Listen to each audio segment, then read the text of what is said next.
dad refuses to shell out $200,000. That's more than most people's houses, by the way, for his daughter's wedding, and now they aren't speaking. Who the hell? Maybe if you're a billionaire, okay. If you're a billionaire, I understand spending $200,000 on a wedding. Okay, that's fine.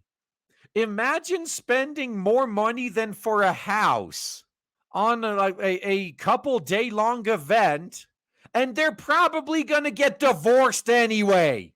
Oh, you know what? I'd force her to sign a legal document. It's like, okay, if I pay for this wedding and you then end up getting divorced, you're reimbursing me all this fucking money. Probably not going to happen, though. So my daughter is getting married and she wishes to have a destination wedding, and I told her no. A dad wrote on Reddit, well, sounds like you raised an entitled princess. It's hard to feel sorry for guys like this because I'm quite sure he is a large reason his daughter ended up this way. He probably couldn't say no to daddy's little princess. And then when he finally did say no, she's just shocked. Like, what? Nobody tells me no. A dad and his daughter are no longer speaking after he refused to give her thousands of dollars for her wedding. No, this is deceptive. Hundreds of thousands of dollars for her wedding. According to a post on Reddit, the dad, who remains anonymous, shared that his daughter asked him for $200,000 to pay for her dream destination wedding in New Zealand. My daughter is getting married and she wished to have a destination wedding, and I told her no, he wrote in the initial post. My wife feels I should do it because we can afford it, but I find it to be a pointless showing of wealth. Well, that's literally what it is. See, this guy is smart. A typical situation. Whammons just want to waste money on stupid shit, and if a guy says no, they cry financial abuse. That's why I think financial abuse is a BS charge. Unless there are very rare cases where it's legitimate, but most financial abuse is, guy doesn't want the woman wasting money on stupid shit. So now my daughter's not talking to me, nor is my wife. She got me thinking, should I bite the bullet and essentially burn money and alienate family members to make my daughter's dream wedding a reality? He continued. Oh, is he implying that other family members are also so against it that they would be, oh, you know what? Maybe it's an inheritance thing. Here's my guess. Maybe this guy has other children, and the other kids are like, God damn, what the fuck are you doing with our inheritance? Calm down. Now, it's been a month since the dad posted, and the thread's gone viral with over 4,000 comments sharing advice for the dad on what he should do in the situation. One person responded, if she can't pay for a destination wedding on her own, that she shouldn't be having a destination wedding. I agree. Like, this is, if there's one thing the bride's father should pay for, he should pay a dowry to the groom's family. It seems cruel, but it's true. Not to mention there's so much more money involved with the flights and the hotels and stuff. The person continued, is she going to be paying for her own ticket, or are you expected to fork out for them too and her fiance's ticket?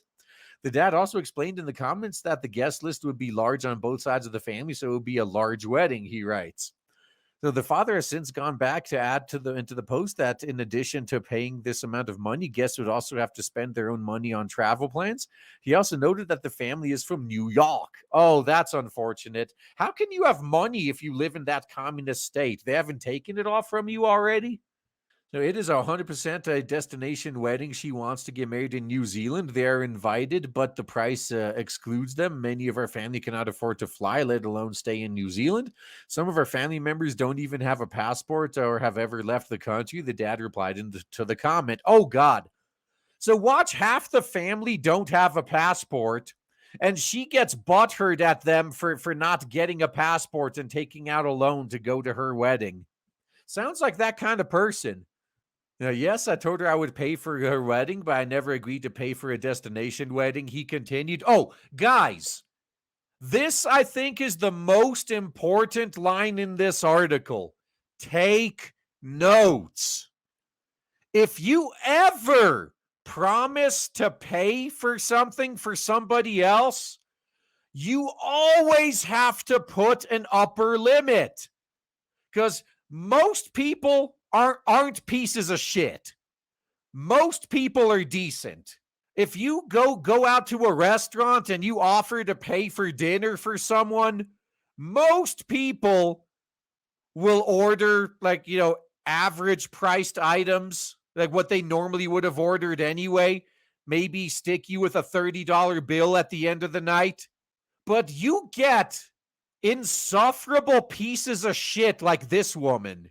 Oh, you're paying? Oh, I'll have the caviar. I'll have five orders of sushi. I'll have the most expensive everything on the menu.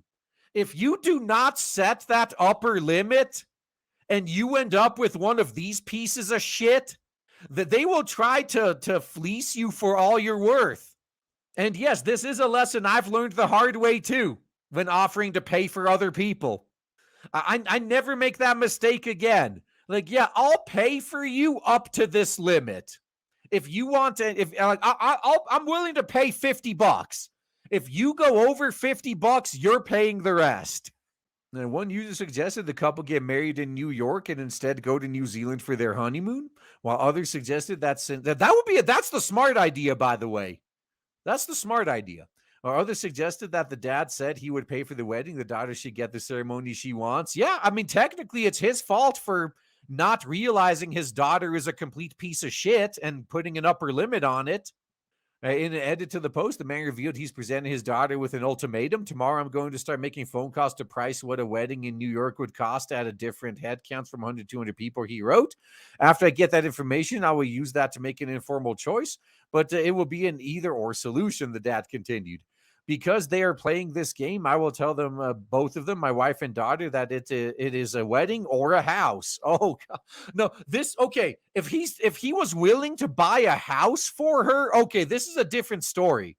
This would be a nice way to gauge how fucking stupid she is. Yeah, tell her, okay, I'll pay for this $200,000 wedding for you, but you're not getting a house. If she agrees to it, start getting ready to disown her, I guess.